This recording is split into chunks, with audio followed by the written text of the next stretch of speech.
have you done?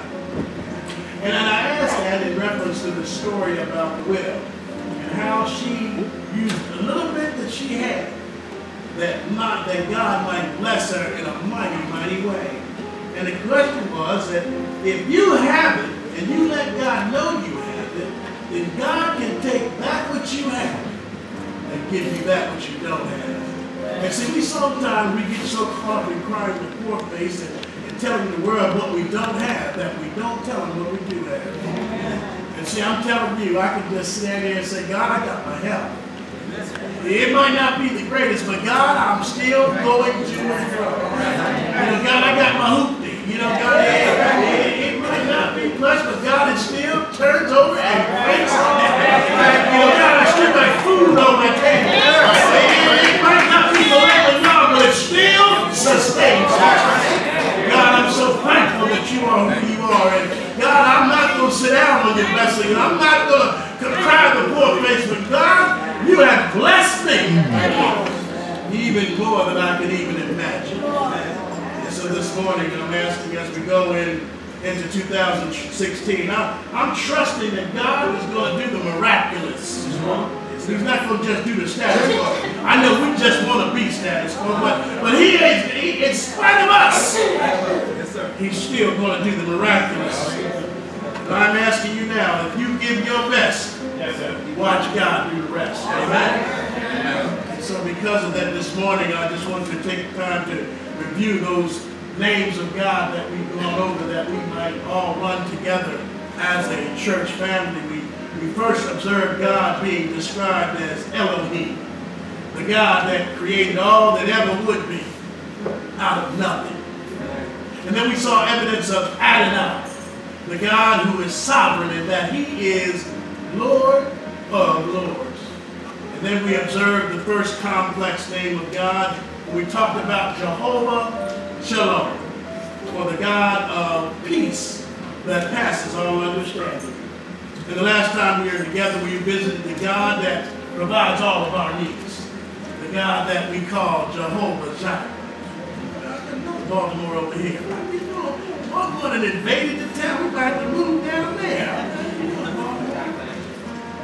But today, we're going to visit a name that is so awesome. Tell your neighbor it's awesome. Awesome. It's so awesome that if you said it out loud, they can kill you. And if you said it out loud, you would drop dead because you were not worthy to say this name. It was a name that was so powerful, it was only written using 4 consonants. Y-H-W-H.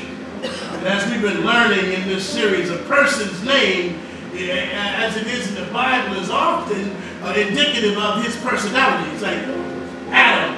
When God told Adam to name Eve, Adam came up with a name that was like, wow. Now I can just imagine he looked at what God had made for him. All he could say was wow. And from that word, woman was developed. The meaning behind Moses' name was that he was pulled out, because Moses was pulled out of the water by the daughter of Pharaoh. And not only was he pulled out of the water, but then God used him to pull Israel out of Egypt. Oh, a name meant something, and a change in name meant even so much more. It was a deliberate decision to redirect a person's life, like Abram, the father of all. The exalted father became Abram, the father of the multitude. Israel, a powerful prince, was made out of Jacob, a deceiver. Even Saul of Tarsus, knocked down on the road to Damascus, became Paul, one of the great fathers of the church. Oh, when he redirects your name, it is important and that he knows exactly what it's doing. See, in the Bible, if you know somebody's name, you know the person. And conversely, if you don't know the person's name, you don't know that either. And so I'm challenging you that you need to know the name of God, because it's important that we know who God is. See, after Adam and Eve were created, God revealed himself using different names. See, he told Adam to name the animals, and Adam gave those animals the names, and only Adam can give them. But when God started talking about his name, he started giving names that only he could give. And so we've already studied 4, but the one today is going to let us know that he is God. You see, his personality could be expressed in the format of Elohim. Even though he said he's one, he used a multiple when he called himself Elohim. He even did it so much more when he said Adonai. The multiple Adonai said that he was Lord of all creation. Not just one little Lord, but everything would be sovereign or subjected to him. Even when he talked about Jehovah Shalom, the peace that he was going to give, the world couldn't give it. And even when he talked about provision, as Jehovah Jireh, he gave us something that the world could not give us. You see, when problems seem insurmountable, we have Jehovah Shalom. Yes. When we surrender our will, we have Jehovah Jireh. In the Old Testament, I'm always reminded that when you call upon somebody's name, you weren't just playing. You see, even in the book of Romans, the Bible tells us that whosoever shall call upon the name of the Lord. See, when you call on somebody's name, we're going somewhere. It's serious business, and I'm so glad that we can call upon God's name. You see, it wasn't very long after God made man that man fell into sin. And not only did man fall into sin, but man's offspring continued in sin. But even then, God still blessed him with another child. It was only after that next child, whose name was Shem, in Genesis chapter 4, verse 26, it said, and then men began to call upon the name of the Lord. See, we went around very long before we recognized a need to call someone greater than we are. See, our problem is the fact that we don't want to admit there is something greater than us.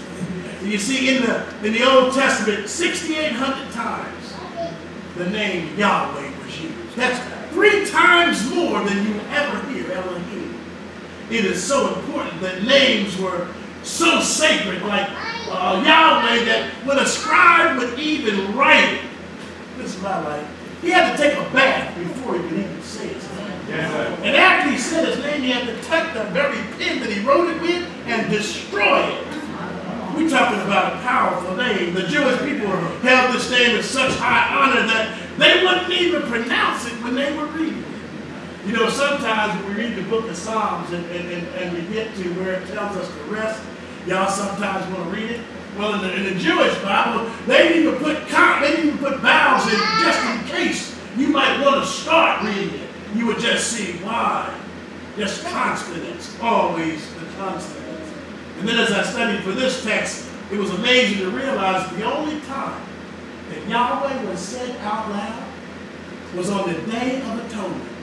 And not only on the Day of Atonement, but in the most holy of all places, that place which is called the Holy of Holies, where only the high priest went in. But the high priest went in so scared that he tied a rope around him with a bell in case if he was struck dead, they could drag him out.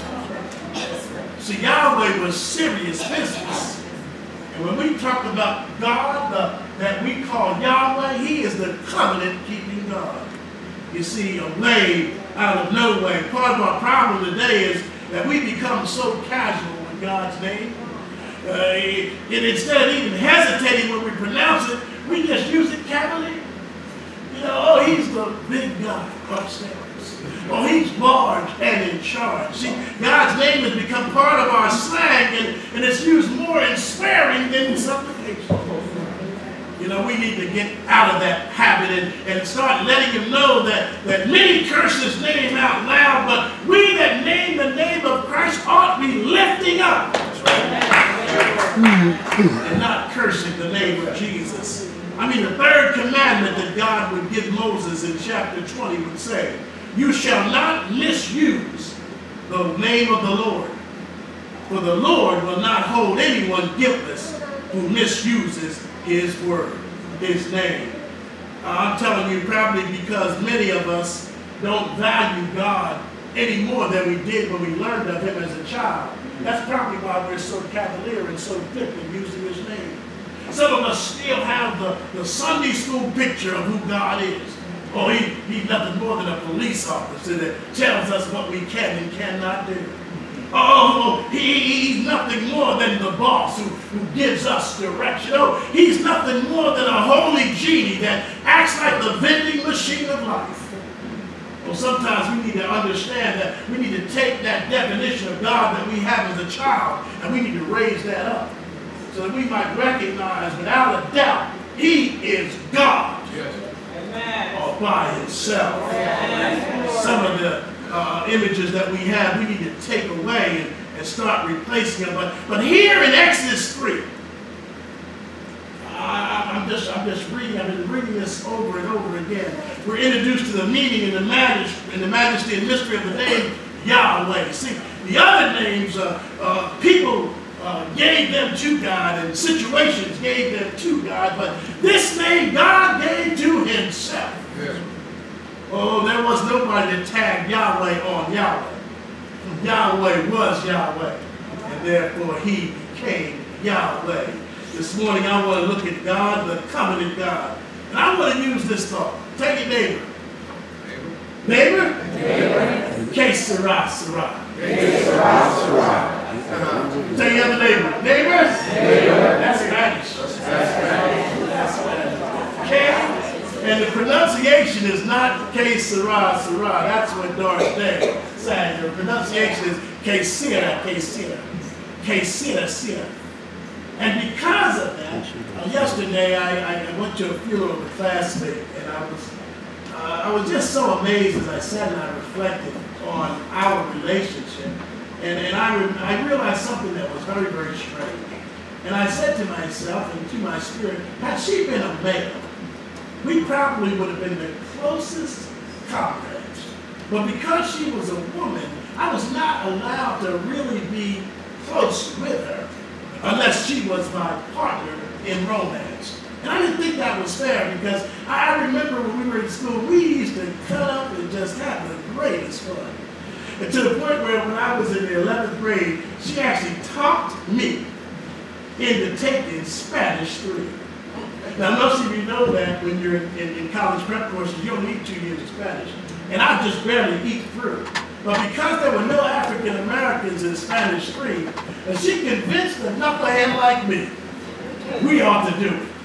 And I remember sitting there in that first Spanish 3 class, looking at her saying, I can't believe you talked me into this. But she promised me, she said, I promise that I'll help you.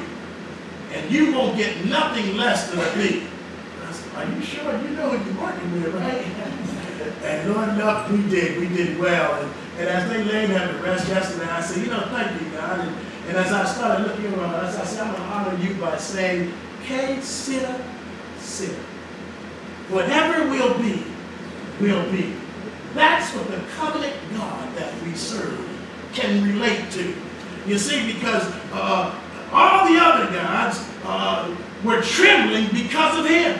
I mean, they watched as he was defeating enemy after enemy, and now you're telling me, who am I? I am that I am. You see that word, that description, that verb is actually means I will be. Hey, what he's saying is, I will be, and I will be. God has always been. That's why in the Bible, in the first verse of the Bible, it says in the beginning, God. Doesn't give you a prologue, doesn't give you a descriptor, doesn't give you a genealogy. God has always been God. And today we're introducing you to a God that says, I am. K-Sira. Sira. You see in our text, Moses has been tending sheep for about 40 years. And now he's about to meet the God of I am. You see, after he had been wandering around the desert, he found his way to a place called Midian. And he found his way to the tent of the prince of Midian. And the prince of Midian allowed him to marry one of his daughters. And now he was helping the prince to rule all that was Midian. But God said not so. See, God went all the way down to the backside of the desert and found an old shepherd named Moses and said, come with me. I got something for you. See, some of you today need to take some history from that.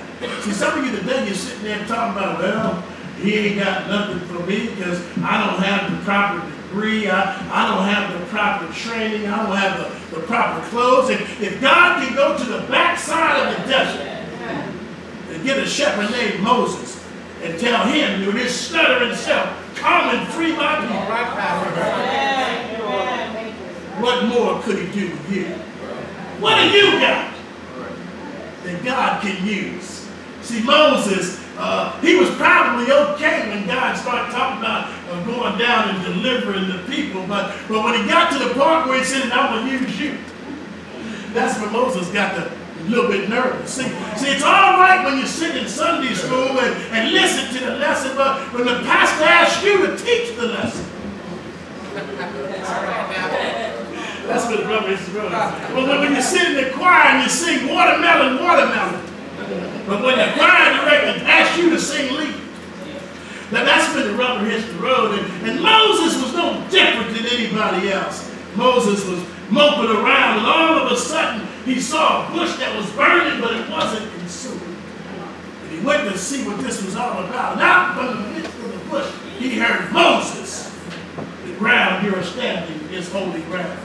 See, when you approach the God that I serve, you need to realize and recognize you are standing in holy ground. See, the God that I serve is not worthy of the okie doke that you read, but he's worthy of the highest praise.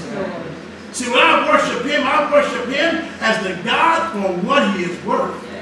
And I'm telling you, he's worth a whole lot to me.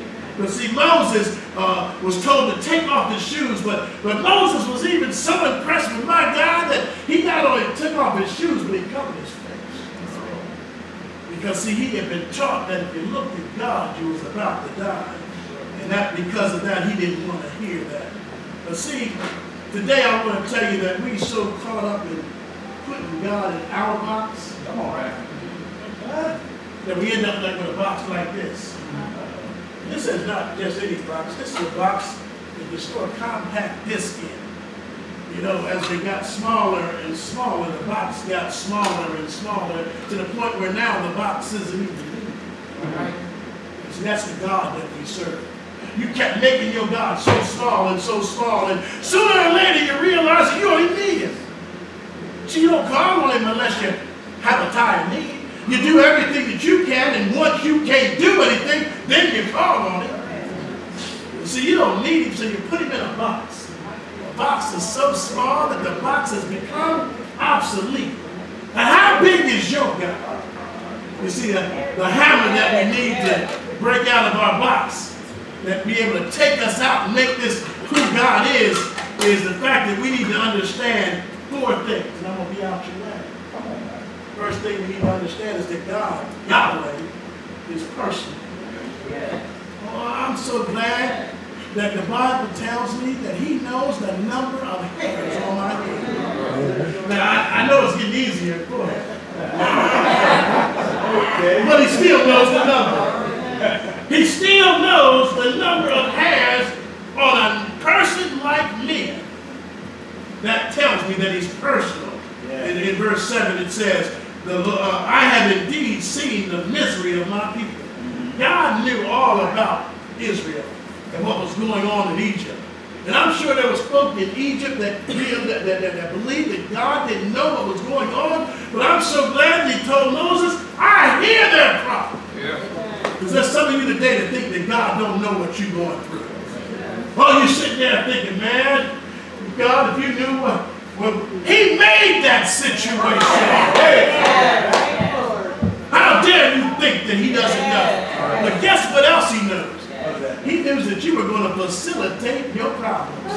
He said your attitude and your failure to acknowledge him was going to let you find yourself right where you are. And now you're crying out, nobody knows the trouble I see. Well, that's because you didn't invite Jesus to When you were making the decisions, you didn't ask him what he thought.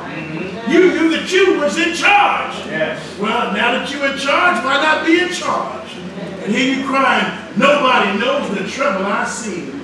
But he knew, because he's a personal God, Aren't you glad that God sees our suffering? Not only that, but he's moved by our misery. See, it's easy to be a God that is made with bronze or brass or stone. See, that God can't see us. But it says in him we move and we breathe and have our being. Oh, I'm so glad I'm not so afterthought. But I'm a creation. And I'm marvelously made in his image and in his likeness. Moses was no doubt thrilled that God was going to come down there and mess with them Egyptians until he asked him to go with him. And see, that's the same way we are. God doesn't know, but he's personal. He's not only a personal and up-close God, but he's present. Can you say he's present? Right. See, my Bible says that he's a very present God. I don't take that for granted. He's a very present help. See, y'all get to saying them scriptures so often that you don't realize or recognize what it is you're saying. He's a very present help.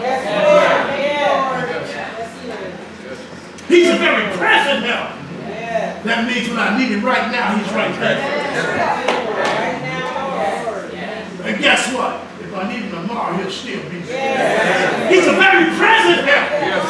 Because of that, in verse 12, it says, I will be with you. Here we got a stumbling, stuttering Moses, raised at the foot of the Pharaoh, killed a man in defense of his people, and now he was asking God, are you sure? So many of us ask God, are you sure? And he's God. Of course he's sure. But every now and then I find myself doing the same thing. God, are you sure? Because every now and then I always tell you, I sit in my shower sometime and I'll be singing that song, Jesus, let me touch you to see if you are real. Come on. Let me tell you something, he's real, whether I can touch him or not.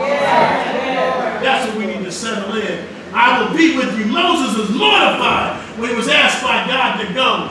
But God said, you're not going by yourself. And some of y'all need to recognize and realize that you're not going by yourself either. You're sitting there thinking you're by yourself. Talking about God, your co-pilot. God ain't your co-pilot. He's your pilot. He's driving the plane. Your driver is you want him to scoot over and let you drive. He's the pilot. Today he wants us to know that he's a very present help in the time of trouble. Moses was wondering out loud, why would the people listen to me? You think you've got to remember, this is the Prince of Egypt. It hadn't been long removed from the courtyard of Pharaoh. He knew all about Isis and Dionysius, and he knew all the gods of the Egyptian gods. Why? Because he was taught their names.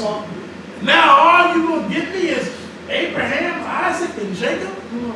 Wait a minute. That ain't no real good gang. They ain't real no tough guys. You got to tell me something, God. Well, what is your name? All right. And I like the God that I serve. He could have picked any name. He could have said Gigantor. He could have said Optimus Prime. He could have said Hercules. Why? Because he created them all. But I like when he said, I am that I am. I will be that I will be. Before me there was none other, and after me there will be no other. There is no God but me. Oh, I'm so glad that he didn't pick out a name that would limit him. Put him inside the box like you want him to be. But he's the God that is sufficient yesterday, today, and he still will be sufficient tomorrow. Yet you still call him the man upstairs, the big God. He should be your very being. But it's interesting that God doesn't tie himself down. He just says, I am who I am.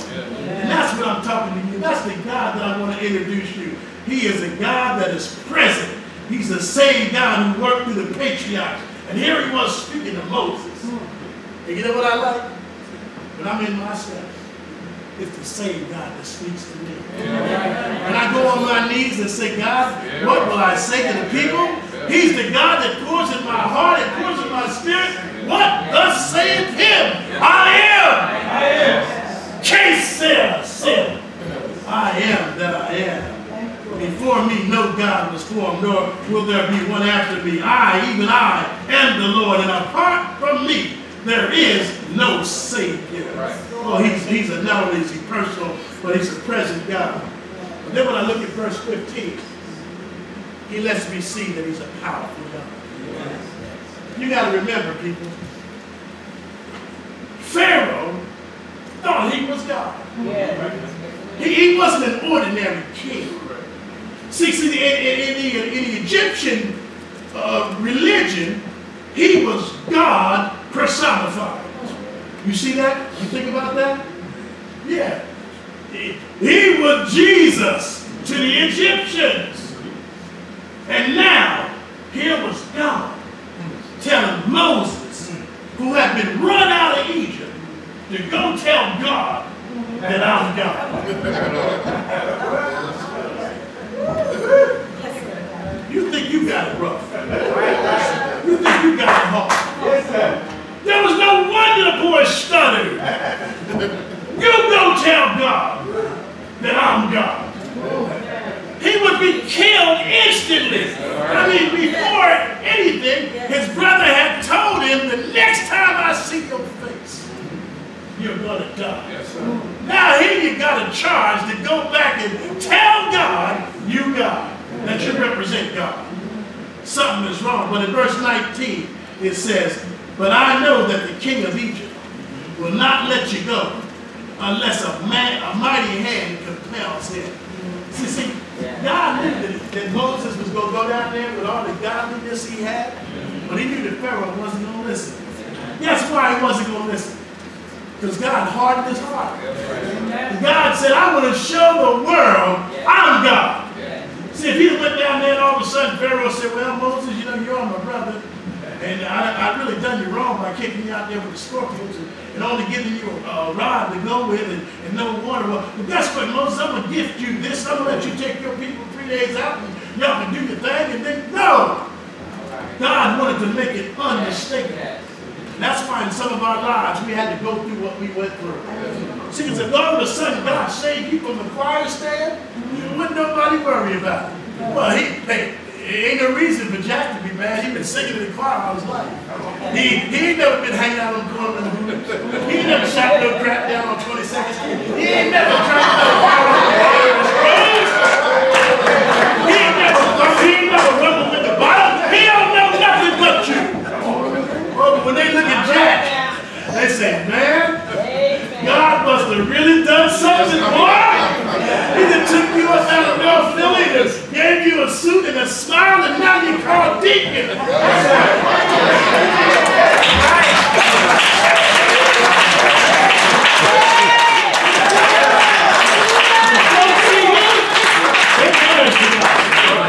When they see how he cleaned you up, they say, well, if he can do that for Jack, man, he can probably do that for me. That's why God does what he does. Moses, you go tell him. God could have just struck Pharaoh down dead. Just opened up the walls and said, y'all get up out of here. But he sent a deliverer. And he sent a person like us. A person that was not complete. A person that was not polished. A person that was not all together. A person that had some flaws. A person that had some insecurities. A person that had some inadequacies. A person that had some shortcomings. Because when he delivered Israel, you was going to know without a shadow of doubt, it wasn't Moses. It was God. And so he's personal. He's present. And he's powerful. But this is what I like. He's a promise keeper. Yes. All through our Bible, there are promises of God. They refer to many of them as covenants. And see, I don't want to confuse you. A covenant is not a contract. See, we like to think of them as being synonymous, but they're not. A covenant is not like a contract. And if I had to pick a couple of ways that a covenant is not like a contract, the first thing I want to tell you is that because a covenant is permanent. Yes, sir. When you have a contract, the first thing you look for is an out clause. A breach of contract clause. non-performance clause. Even in y'all marriage license, some of y'all looking for the out clause. I'm here to tell you there is none. There is none. There is none. All the world might tell you there is, but God said, what I have joined together, let no man go asunder. Oh, you might feel good when you say it's all right. But nobody knows the trouble I see. Yes, he does. And I'm telling you, when he put you together to stay together. And I'm telling you, he's a promise-keeping God. You see, so covenant is permanent, but a covenant is also total. See, when you have a covenant, you don't get just a little bit of the person. You get the whole person. The whole ball of wax. And because of that, even a contract is going to give you some constraints. A contract is going to give you some exclusions. A contract is going to give you some what-ifs. A contract is going to give you all sorts of caveats that limit the contract so that the seller will have the advantage. But God said, no, sir. When I give a contract, I give it all. And I take all. Come on. But this is what I like in my study about a contract versus a covenant. The cost is much more. See, when you have a covenant, it takes all and cost all. That's why the great covenant that we were sealed with Jesus, it took his blood. See, Jesus could have gave $2 or $3 because he had all the cattle on 1,000 hills. Yes. But see, it wouldn't have got our salvation. See, he had to pay the price that we couldn't pay to do a sin that he had nothing to do with. Oh boy, don't worry about it. But see, there's some covenants in the Bible that we need to look at. The first covenant is the fact of Noah. God made a covenant that said he would never destroy the world by flood. Why y'all running around thinking about it to be done? The Bible said it will never flood. I don't care what the Mississippi River is doing right now. I don't care if it's at its all-time high. That ain't how God will destroy this world. He said it will be by fire next time. Yeah, and I know y'all see the little forest fires in California. Let me tell you something. When God wrecks this world by fire, they'll look like a match. So don't even get twisted. See, but he also made a covenant with Abraham. He said that his descendants would be more numerous than the stars. And we learned last week that Abraham believed him so much that he was going to kill his only child. But here we see David, the king. He made a promise to David that his throne would live forever. Covenants, covenants, covenants. They're not permanent. They're permanent. They're total. And they're costly. But even just right here, Moses, he had a covenant. And this covenant was going to be the law. And God was going to give him the law and make him the keeper of the law. But the first thing he had to do was deliver the people. And I'm telling you, Yahweh is personal. He is present. He's powerful. And he keeps his promise. But what does that mean today? See, because today, if we have to think about Yahweh, we have to put him in the personage of something. What would it be? You see, because the Bible tells us that Jesus Christ would come wrapped in the humility of servanthood. And he would be offered as an atonement for our rebellion. And he would be made a way for us to see the glory of God. Because in the Old Testament, it was taught that you can't say Yahweh, because the only one that can say it would be him. And I'm so glad that when I look at my New Testament, I can see Yahweh in the flesh. You see, because we studied here when we're talking about I am that I am. When Jesus came to earth, what did he tell the people? He said, I am the bread of life. I am the right of the way, the truth, and the life. I am the Alpha and the Omega. I am the bright and morning star. I am the gate. I am the good shepherd. I am the bread of life. See, because the Bible says that when you can say the word, then you are the word. Jesus came unmistakably to let me know that he is the personification of Yahweh, the covenant God. And so when he said to me, the shedding of my blood is for the remission of your sin, he let me know that only Yahweh can do that. Only a God that promised to keep me could do that. And because of that, his blood still keeps me. Y'all want to hear something? I'm telling you. Que sera. It means I am. And Jesus came quoting que sera, sera. Whatever will be, will be. Why? Because I am the I am. And this morning I want to ask you to bow your heads and humble your hearts as we look to God, Yahweh, the covenant God. Que sera, sera. Whatever will be, will be. His name is Jesus. But there might be somebody here today that does not know Yahweh, that does not know Jesus as Savior. And I'm here to tell you that the plan of salvation is as simple as A, B, C. See, the Bible makes it simple so that even a child can understand it. And the fact that A, that you need to admit and acknowledge that you're a sinner. Yes.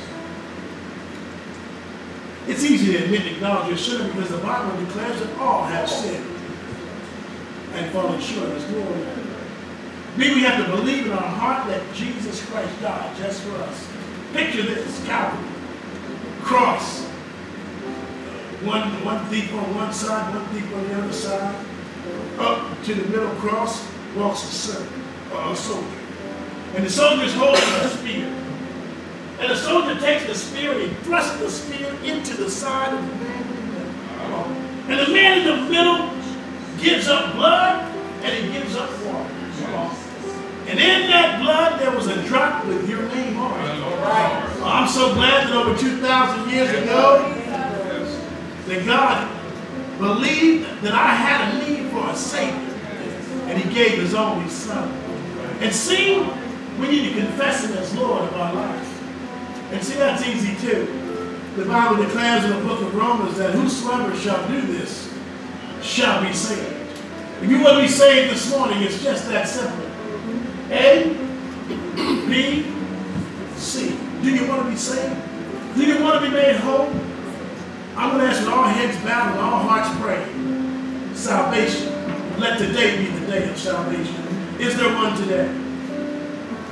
Is there one for salvation? I'm here to tell you that the devil is busy.